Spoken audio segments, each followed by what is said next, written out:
आज waste Bengal board के बच्चों का पॉलिटिकल साइंस यानी कि राजनीति शास्त्र का जो है एग्ज़ाम था। जैसा हम लोगों ने एक्सपेक्ट किया था 100% क्वेश्चन जो है कॉमन आया है। हम लोगों ने जिस तरह से जो पैटर्न तैयार किया था, जो क्वेश्चन जो है मैंने आप लोगों को सजेस्ट किया था और आप लोगों ने, मैं ऐसा करता हूँ, पढ़ा भी था, तो वो सभी क्वेश्चंस जो है 100% कॉमन आ गए हैं, एज इट इज़ कॉमन आए हैं। पाँचों का पाँचों क्वेश्चन कॉमन था, पाँचों का पाँचों क्वेश्चन मैंने आप लोगों को बताया था। और जाहिर सी बात है एक एक्सपेक्टेशन भी जो है बन जाता है छात्रों में, प्लस मेरे अंदर भी एक उत्सुकता है कि अगले विषय की जो क्वेश्चन है वो भी मैं आप लोगों को सजेस्ट करूं। लेकिन सजेस्ट करने के पहले मैं एक बात ज़रूर बता देता हूं कि ये सजेशन है और सजेशन वगैरह जो है इस पर आप लोग एक लास्ट टाइम में जो होता है ना फोकस करना, उस तरह से एक क्विक रिव्यू दीजिएगा, बल्कि बैकअप में आपको क्वेश्चन रखना ही पड़ेगा।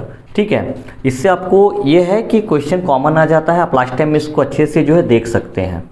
तो अभी जो है हम लोगों का जो मेन टारगेट है वो है कि अगला जो एग्ज़ाम है यानी कि हिस्ट्री, जो कि मे बी 1-2 दिन के बाद मंडे को शायद है, तो उस एग्ज़ाम के लिए मैं कुछ क्वेश्चंस आप लोगों को सजेस्ट करूंगा। पहले मैं कुछ पैटर्न आप लोगों को बताता हूं, पैटर्न देखने के बाद आप उन क्वेश्चंस को जो है ना थोरोली देख लीजिएगा, समझ लीजिएगा और एक लास्ट टाइम जो रिवीजन होता है वो कर लीजिएगा। आशा करते हैं उसमें से भी जो क्वेश्चन आप लोगों को कॉमन आ जाएगा। ठीक है, एग्ज़ाम में हम लोगों को कुल 8 चैप्टर्स पढ़ना होता है सिलेबस में, तो हम लोग उसमें से 8 को प्रिपेयर नहीं कर रहे हैं। मैं आप लोगों को कुल 5 चैप्टर से क्वेश्चन सजेस्ट करूंगा, क्योंकि हम लोगों को 5 क्वेश्चन ही जो है जा कर के एग्ज़ाम में करना है। देखिए पहले क्वेश्चन के फॉर्मेट को समझिएगा। आपको एक देगा ग्रुप ए, ठीक है।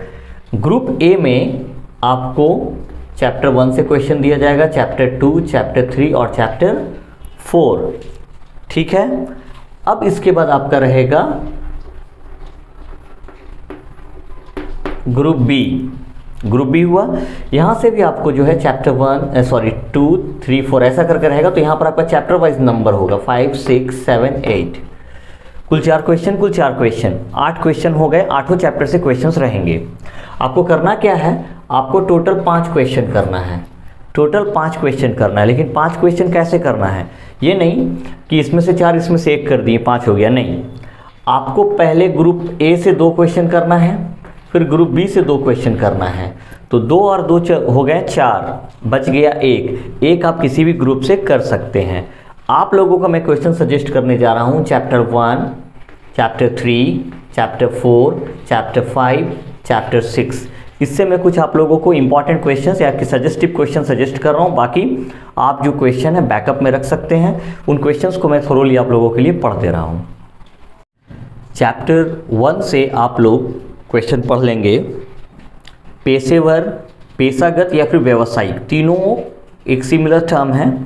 तो पेशेवर या पेशागत इतिहास किसे कहते हैं और पेशागत और गैर पेशागत इतिहास में क्या अंतर है, ये हुआ पहला लॉन्ग क्वेश्चन। दूसरा आप चैप्टर 1 से ही पढ़ेंगे, संग्रहालय के विभिन्न प्रकारों का वर्णन करें, अर्थात अलग अलग प्रकार का जो संग्रहालय है उन सभी का आप वर्णन करेंगे। कम से कम 8 तो जरूर देख लीजिएगा।